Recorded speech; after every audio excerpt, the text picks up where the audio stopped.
All right, I'm going to get us started just to be mindful of everyone's time. And everyone is here. Hello and welcome, dear ones. Welcome to day 2 of our chakra balancing exploration. We are going to dive into the chakra system and learning a lot more about them. But there was just a couple of things that I wanted to highlight and enhance from our conversation yesterday as we begin. As always, feel free to drop questions or curiosities or comments in the chat, and or if you really want to share out loud, just feel free to raise a hand either virtually, or I think there's a button you can click to raise your hand too, but feel free to make yourself known in whatever way serves you. This can be, let's just pretend we're all in my living room here or in my office. That's where we are. So with energy, being this root of our experience. So really what we were laying down yesterday was this understanding that actually there is this, as much as it's intangible, there's this thing that we can begin to access that's at the core of all of our experience, both internally and externally. And some nuances for it as we think about energy is that it is a present moment experience. And I think that's fairly unique when we're talking about, methods of like let's talk about other access points for our own growth and development. So if we're thinking about therapy or coaching, we're either focused in the past or setting ourselves up for the future. And there's certainly an interplay. I don't want to downplay. And all of these are helpful things. I'm not saying one is better than the other. I'm just comparing access points. So there is an element of integration into the tools we might have for the present moment, but in general, we're primarily focused in one space over the other. And with energy, you're really looking right here, right now. And the energy doesn't lie. And so where I find generally when we're looking at our experience or try to understand something, we can really only see through our own perspective, right? So we see things as we are. We see things as we are consciously aware. And the energy actually is a reflection of everything. So that's both conscious and unconscious. That is processed and unprocessed.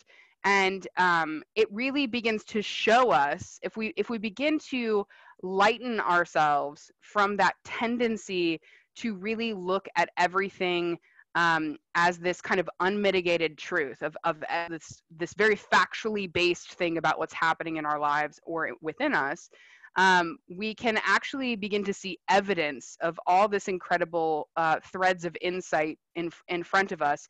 And we can now begin to access fully in the present moment through the portal of energy. And much like we have tension in our muscles, or perhaps challenges or elements of reaching for more freedom or ease or peace or joy in our lives, we also, within energy, we have these elements of tension and wholeness, just like we do in lots of other things. And so there's a lot of terminology around energy being blocked or having a block in one of our chakras, this element of even needing to balance our energy centers. And on the one hand, that language can be useful because there is influence through the energy, and we recognize that that's the source of what's happening. On the flip side of that, much like many people orient to their own lives, we have a tendency to see ourselves and our energy centers as something that needs to be fixed. And so I don't really like to talk about blocks or this very disembodied way of talking about energy, like, oh, there's just something wrong in my, root chakra that I have to fix. Actually, what's true is we can recognize that, yeah, sometimes we just hold tension about things. And whether you want to talk about karma or tension or whatever language sits with you, sometimes there's just stuff that's sitting within us that we're not fully aware of. And even though we think we might be aware of certain aspects of it, it's deeper than we could ever acknowledge. I think one of the most freeing and beautiful and strange things I've ever learned from doing this work is that there's always a reason why. So when we have a persistent challenge or constant pain, like a chronic pain issue, and that can be chronic pain physically in our bodies, or it can be manifesting in some capacity in our lives or in our inner experience or our outer experience, like however that plays out for you. And we tend to immediately go into these cycles of judgment and self-criticism around, why can't I just get past this? Like if I could just get this thing handled, then like everything would be fine. It'd be perfect. And or like, dear God, I've read 17,000 books and gone to 33 healers, and I still can't figure out what the hell is going on with this thing. And we think there's some failure of us in that. We think there's some limitation or some wrongness of us that we're still having this challenge, or that maybe that's just not how, you know, like whatever we're reaching for on the other side of that, maybe that's just not how available to us in this life. And like, what I've learned in this work is that there's always a reason why. And when we give ourselves the freedom to actually access the true depth of that, all of that criticism, shame, blame, all of those cycles of not enough dissolve instantly. It's that quick. And it's that beautiful and that deep in all of it. So yes, with energy, we might talk about a block, or if that terminology serves you, that's fine. I tend to think about it now as in this broader idea of tension, and the freedom in that is that we don't have to know why the tension is there. We don't have to process it to death to move beyond it. We can simply acknowledge that for whatever reason, there is tension in that flow. And in the acknowledgement of that, I know I have tools that can bring me back into a sense of flow, or can help me cultivate that in my life, just like we do in our physical body. And so I think viewing it through that lens is helpful. I think as everything, I have this kind of litmus test around what works and what doesn't, or what's serving and what doesn't, as is it bringing me towards wholeness, towards this expansive, connective feeling where I am growing and coming to know myself with a deeper sense of truth? Or is it serving chaos? Am I serving separation? Am I adding tension in that moment? And so it simplifies the language for me. And it doesn't, we have these tendencies to make very overeducated arguments about all kinds of things. And we can just drop that in the space with energy. So it's very present moment. It reflects everything. And you'll begin to see that more as we dive in. And there are these elements of tension and wholeness as I think helpful things to kind of understand what's going on. And in that, then the invitation is to see, like, okay, if we are wanting to cultivate more balance within our chakras, or more connectivity, or really more flow within ourselves, then we can look at what challenge we might perceive as simply evidence, and actually we can begin to harvest it in much different ways. And so finally, as we begin to transition into the chakras specifically, the chakras are these focal points. They are focal points of energy. They are known, chakra in Sanskrit means wheel of light. And I kind of love just being able to understand energy as light. And so if we think about light, light actually has information encoded within it. Like a laser has information encoded within it. It has a frequency. It has a resonance. There are actual methods of measuring in a way. And actually there are, I think with Serba, you can like go and get a test and do all the things. Sometimes there, or even Dr. Joe Dispenza, there's lots of interesting research and studies and experiences held around that. But it's important to know that just it has qualities, right? And so frequency is one. Light has a certain capacity within it, how it resonates, what colors are, and information is encoded within it. And certainly for our energy centers, there's also an inherent consciousness within them. They really relate back to very fundamental aspects of who we are. So with all of that, let's actually dive in and begin to learn some of them. So with the chakras, we're going to go through the main 7 chakras. They do follow the colors of the rainbow, and they flow through our body. And so today we're going to focus on the first 3, the root, the sacral chakra, and the solar plexus. And so we're going to begin at the base and travel our way up. And there's a specific reason we're going in that order. One, because in general, the chakras move from gross to subtle, which is to say from its most dense form of energy, its lowest, its heaviest frequency, to its highest. And also, as we travel, kind of the life foundations that are inherent in those chakras, we're really going to grow from gross to subtle. So we're going to go into our material needs. It actually very much reflects Maslow's hierarchy of needs, in terms of building foundations first and beginning with the root. And then as we travel up, once we have those basic needs met, then we can begin to travel other areas of enlightenment and fulfillment beyond that. But actually, you need those foundations first. So we're going to travel from the ground up with all of that. Any questions before we dive in and move forward? Okay, cool. We're just going to keep going.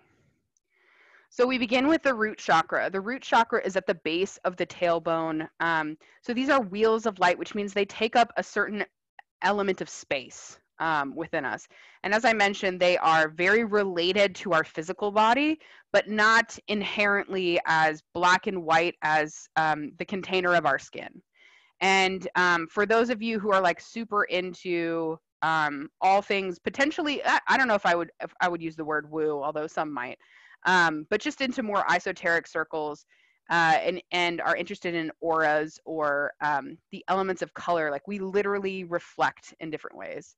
I once had the kind of opportunity to come to understand not only our energy, but often in yoga, we talk about our own light, right? That we, just through shining our light, we are able to extinguish darkness, that we are able to offer and give our light to the world. And it's definitely a metaphorical thing, but actually through the lens of the chakras, it's a very physical and physiological thing that we are offering our light to other people. If you imagine, I kind of had this visual drop in one of my meditations, and I really love it. I don't know if you've seen like a mandala. So a mandala is a series of geometric shapes, usually done in either a spiral or in a concentric circle building. And actually, I'm trying to think if I've got one on here. We've got some visuals as we go through this. I'll point them out, or I'll make sure to bring a mandala tomorrow night for sure. There's an artist, I think she's actually local, or it was displayed locally through the Arts Council, and she made this giant mandala box and put a light in the center of it, and it reflected on the walls that all went around, and it created this really beautiful pattern of light, and you could see all the exquisite detail within that as the light shone. And I feel like that's how we imprint our brilliance on others, like that actually we have this energy, this light, even though we can't see it the way that we see the light from the sun, that expresses through us, that moves through the brilliance of our own systems and tissues, and we imprint on each other. And there's something really beautiful about that. So feel free to take that or leave that. But so we begin with the root chakra at the base of the tailbone and kind of taking up that space between the inner thighs, shifting into the base of the pelvis. Its color is red. And so literally the frequency of light will change based on the area that we are in.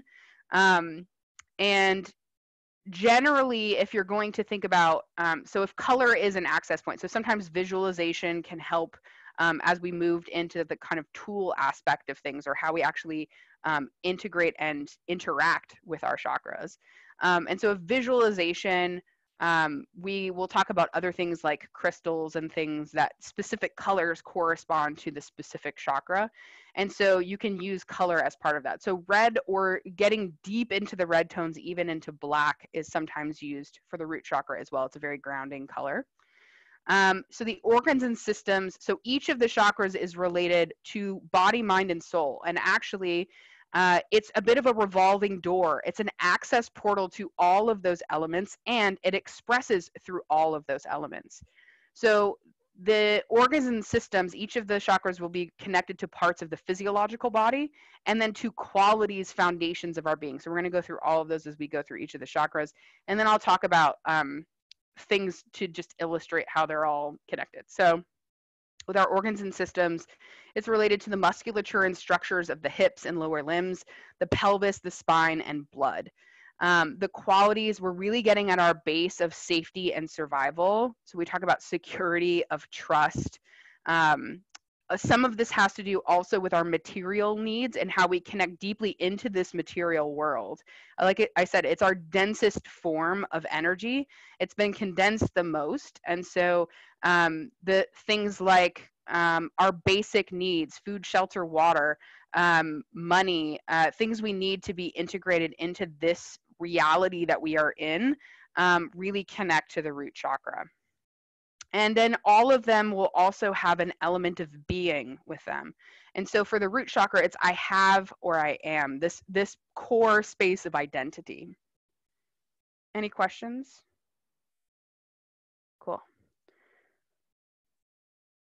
So next we'll shift in. Oh, one thing I did not mention. So I did share the Sanskrit with these as well. So Muladhara is the root chakra. And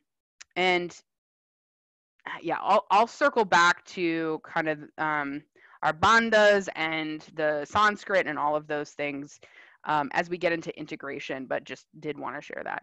And if it's easier for you guys, I can share this presentation with you all as well, so you don't have to be furiously scribbling notes if that is of interest to you. So then we shift up just a few inches really to a couple inches below the navel to the sacral chakra, Svadhisthana. And that is the color of orange or even really peaches and corals, almost like you would see in a sunset, those kind of elements. And so it's really rooted, you can see them, most of the chakras are connected to the systems that are most intricately in those spaces of the body. And we'll kind of keep exploring that today as well. So the sexual organs, the adrenals, the lower organs of elimination, the kidneys, it's related to movement, fluidity, change, in particular creativity, and this sense of connection of we begin to get into the elements of belonging here. So once we have in that root, we have that core identity, I have, I am, we then begin to come into I feel, or we begin to have an experience within ourselves and begin to reach into that element of creation and connection. Certainly there's a sense of sensuality that comes with this, literally of the senses, and elements connected back to our well-being and pleasure.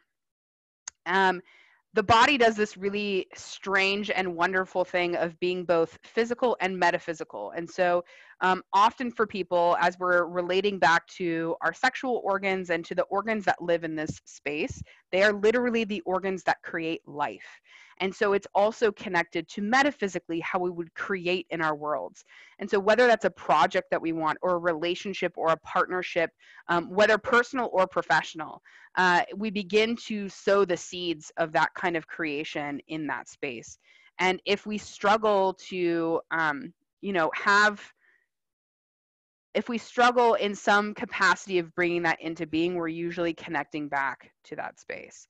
But it's literally how we go from sort of inspired idea and incubate things and then begin to bring things into form. And that actually literally will travel through the elements of the chakra.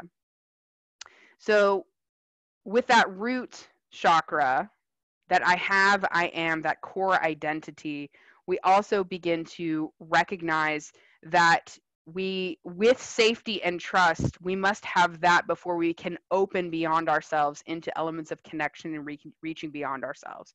So we begin to almost, each of the chakras themselves are like a lotus in that they bloom, they move, they have dynamic energy.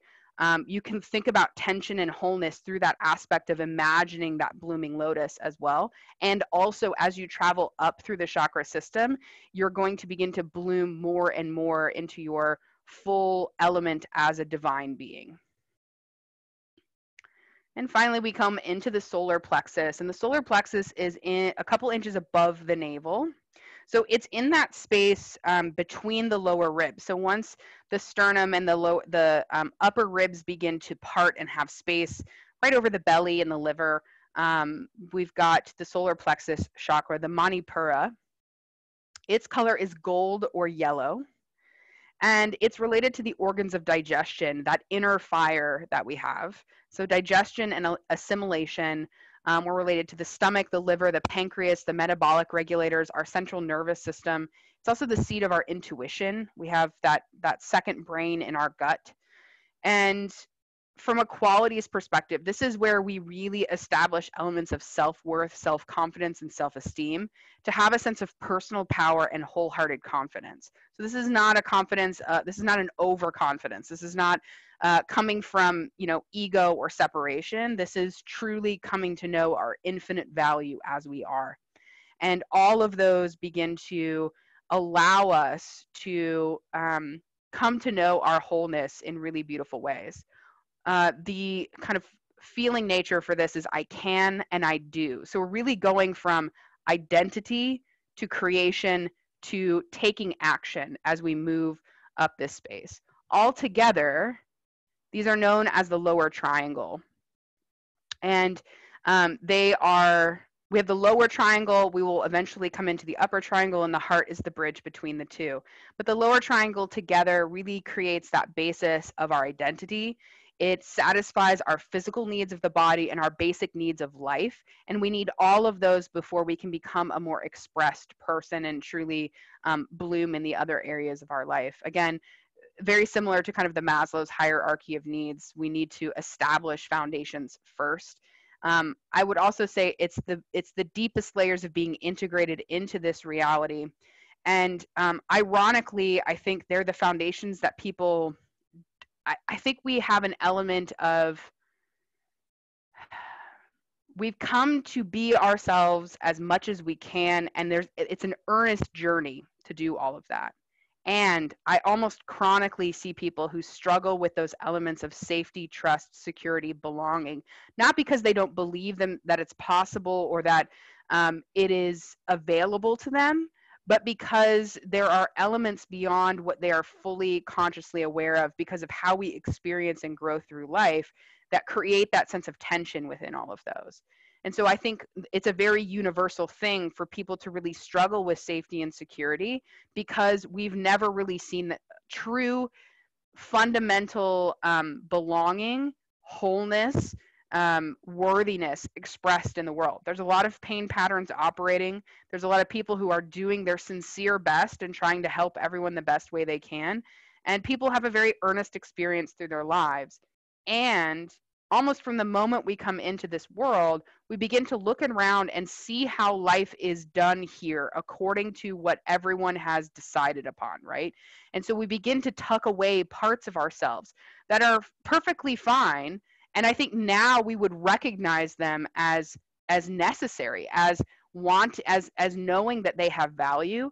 But when we were so young and we didn't see that, we're like, oh, that's like a thing that we're not doing here. I'm going to tuck that away.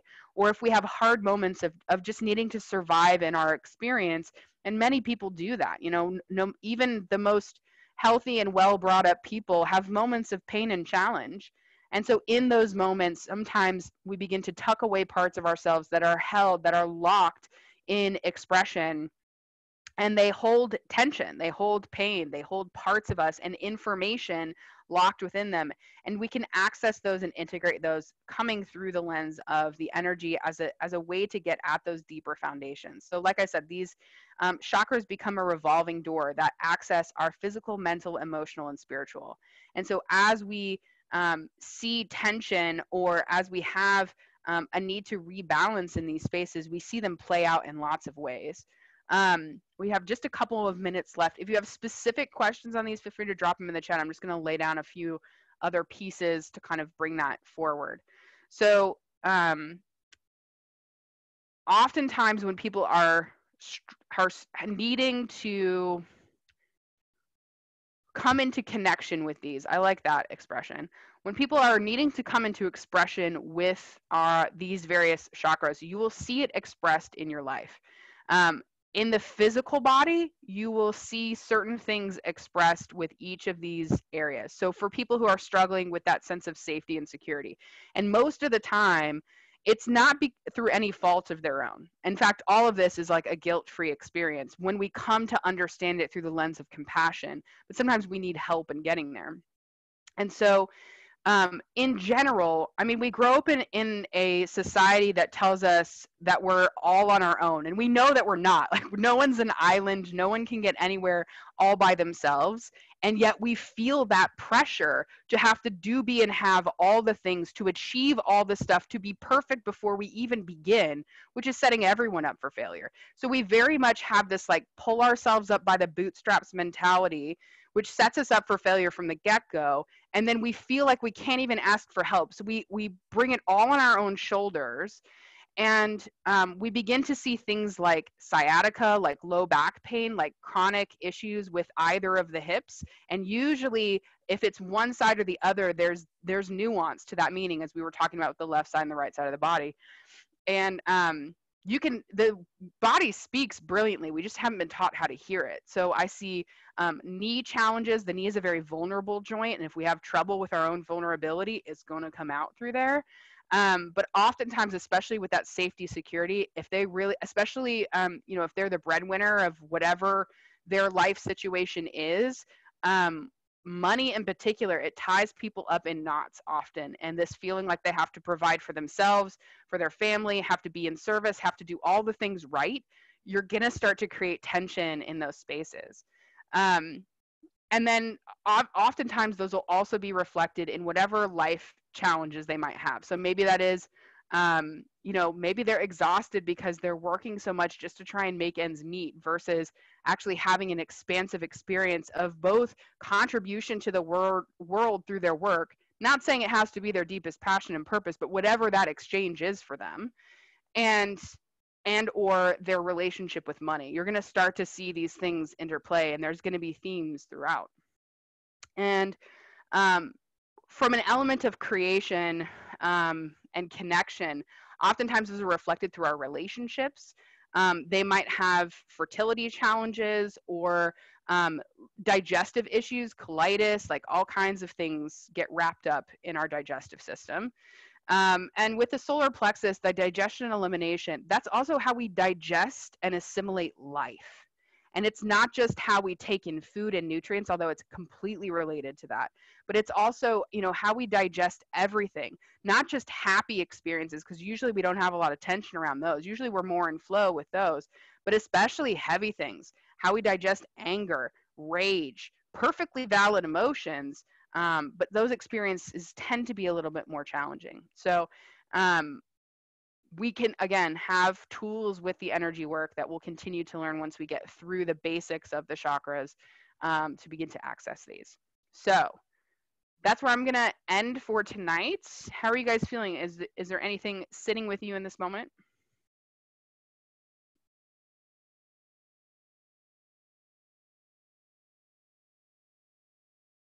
I'm going to call y'all good. And thank you all so much for showing up tonight. We will dive into the beautiful heart chakra and then travel into the upper triangle tomorrow evening.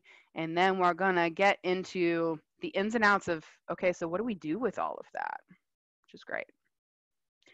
Thank you all so much. Feel free to drop any feedbacks, comments, questions in the chat. I'll be around for just another minute, and have a beautiful evening, friends.